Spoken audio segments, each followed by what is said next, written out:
Oi, gente, tudo bem? A revista do Conselho Regional de Psicologia de Minas, esse mês, veio com uma matéria muito legal.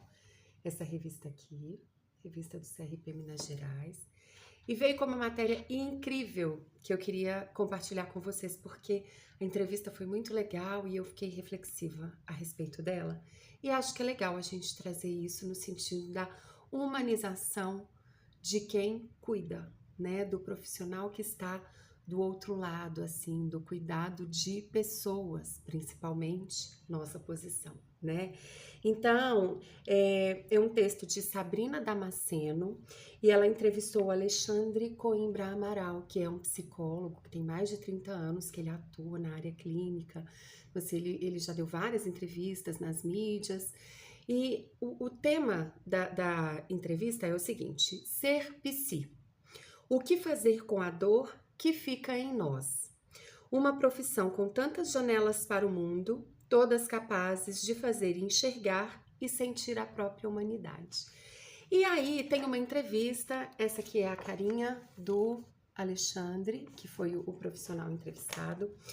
Gente, e é uma entrevista muito bacana e traz bem isso assim, sabe? Esse olhar para a humanização do psicólogo, que é uma pessoa que sente dores, que tem seus limites. E eu quero trazer nessa perspectiva de uma questão que vem muito aqui no consultório, uma coisa que eu falo semana sim, outra também, que é sobre o dizer não. A gente tem muita dificuldade de se posicionar, né, gente? Mas a questão é a seguinte, a reflexão que eu sempre trago aqui. O não, a gente normalmente trata ele como um vilão. E o não, ele é limite. Ele é você dizer, ó, até aqui, ok, você vir. Daqui para cá, sou eu. É o meu limite, é a minha privacidade, são as minhas escolhas. E a gente romantiza muito isso, de ai, tá tudo bem, ai, eu vou ser fofa, boazinha, ai, eu vou me moldar, me diminuir para caber no mundo, para caber no grupo, para caber naquela empresa. Gente, e isso traz problemas em grandes proporções, né? Porque a gente vai represando, até que uma hora a gente explode. Ou em adoecimento mental, ou em adoecimento físico, ou em a gente ter um rompante e pede demissão sem olhar para trás. Então, assim, o limite, uma hora chega. Então, a reflexão é muito nesse sentido aqui, porque um ponto que me chamou a atenção é que quando o Alexandre foi solicitado de dar essa entrevista, ele estava passando por um processo de luto e ele disse: não, agora eu não consigo. Eu achei tão bacana isso, porque ele respeitou o limite dele, né? É um ponto que é abordado, inclusive, aqui na entrevista. E é tão legal isso, gente. E eu quero trazer isso assim, não só para as pessoas que convivem com psis, mas para os meus colegas de profissão, que às vezes a gente tem muita dificuldade de dizer não, e uma hora, se a gente não faz isso, a vida para a gente, né? Então é importante a gente entender o quão relevante é estabelecer limites, dizer não, porque é o que eu trago aqui no consultório. O não sempre está presente, seja dizendo para o outro ou a gente dizendo pra gente mesmo.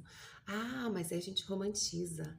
Então a gente transveste a anulação por abnegação, né?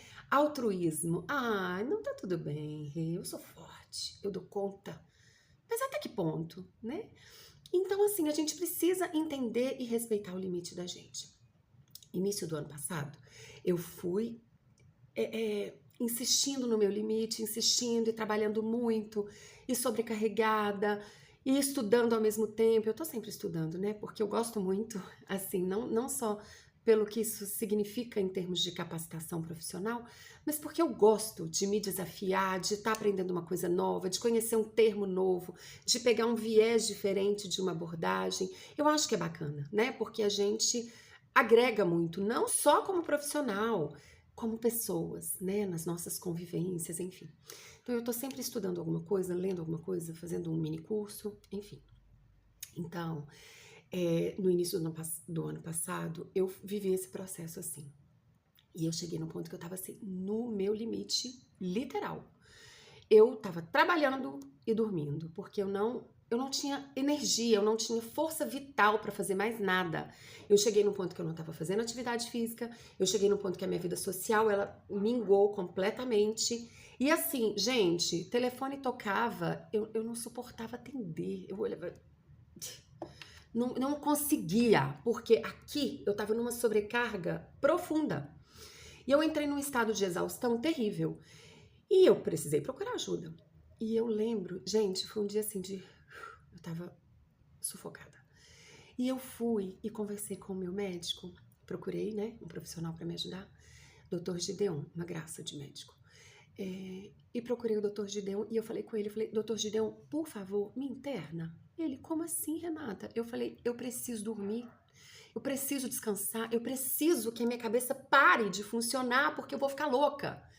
Era isso que eu sentia, né? Que a minha cabeça estava ali fritando. Eu tenho costume de falar que a minha cabeça fica... É assim que era assim que eu estava, né? E eu falei com ele isso, falei, doutor, me interna, por favor, me dá uma sedaçãozinha leve, me deixa dormir 3 dias, por favor, porque eu não aguento mais. Gente, eu cheguei num ponto que eu tava assim, no limite da força, né? E essa entrevista, ela trouxe essa memória afetiva em mim, desse momento que eu vivi, e eu tenho vários colegas de profissão que já passaram por isso também, né? Então, eu precisei dar uma pausa abrupta no trabalho, assim, de hoje para amanhã, mandei mensagem para todo mundo, falei, não tenho condição de atender, e dei uma pausa, eu fiquei assim, 1 mês e pouquinho sem atender, porque eu não dava conta. Eu não dava conta porque a minha cabeça estava totalmente congestionada. Renata, você teve algum problema sério? Não. Eu tive um acúmulo, foi sobrecarga. Então, gente, e aí eu desamparei os pacientes, porque da noite pro dia eu não tinha a menor condição de ouvi-los mais, né? Então, assim, na época eu ainda atendia criança, foi um momento derradeiro, inclusive, que me fez encerrar meu atendimento com crianças e adolescentes, porque, de fato, eu precisei direcionar, né? Porque eu não estava conseguindo mais. Amo trabalhar com criança, amo. Meu consultório até hoje tem toda a estrutura infantil, tem os brinquedinhos, tem puff, tem quadro de giz, tá tudo lá do mesmo jeitinho que eu ainda estivesse atendendo criança, mas eu não consigo mais. Pode mudar? Pode, mas até aqui não mudou. Por quê? Porque eu precisei fazer uma escolha, né? Então, assim, nesse momento foi a escolha que eu entendi ser mais funcional, e aí eu encerrei os atendimentos com crianças e adolescentes, passei a trabalhar só com adultos e desde então vem sendo assim, né? Então, voltando para essa entrevista aqui, gente, esse lugar de humanização do psicólogo, ele é necessário, porque às vezes a gente entende que é uma pessoa muito forte, que dá conta de tudo, que tem todas as respostas. E não é assim, gente, não é. Rê, você já se emocionou com o paciente? Gente, já. E tem situações que são difíceis, sabe? Que a gente se sente tão impotente que a gente não tem o que fazer, né? Gente, eu já chorei com o paciente, que trouxe um relato assim, tão desolador, tão difícil, que eu pedi desculpa pra ela. Eu falei, olha, me desculpa. O que eu posso te dizer agora é que eu lamento muitíssimo que você esteja vivendo essa situação e que eu tô aqui com você. Eu acho que eu já contei isso aqui no passado. E que eu tô aqui com você pra gente ir juntas, né? E isso não fez com que eu me sentisse menos profissional, que eu me sentisse sem ética, que eu me sentisse despreparada. Não, eu simplesmente fui humana e senti aquela dor como se ela fosse minha.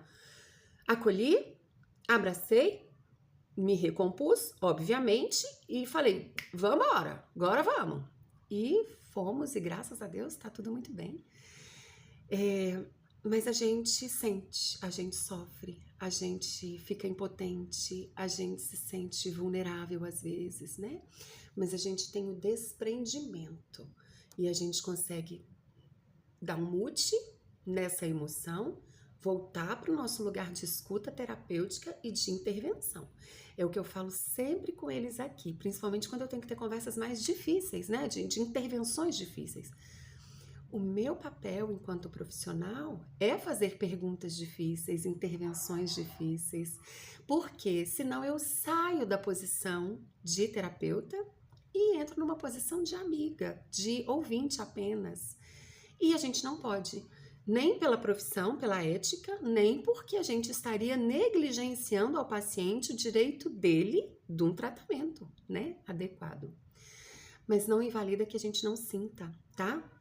E eu achei muito poderosa essa entrevista por esse motivo, por humanizar e validar que a gente sente e que isso não é um problema.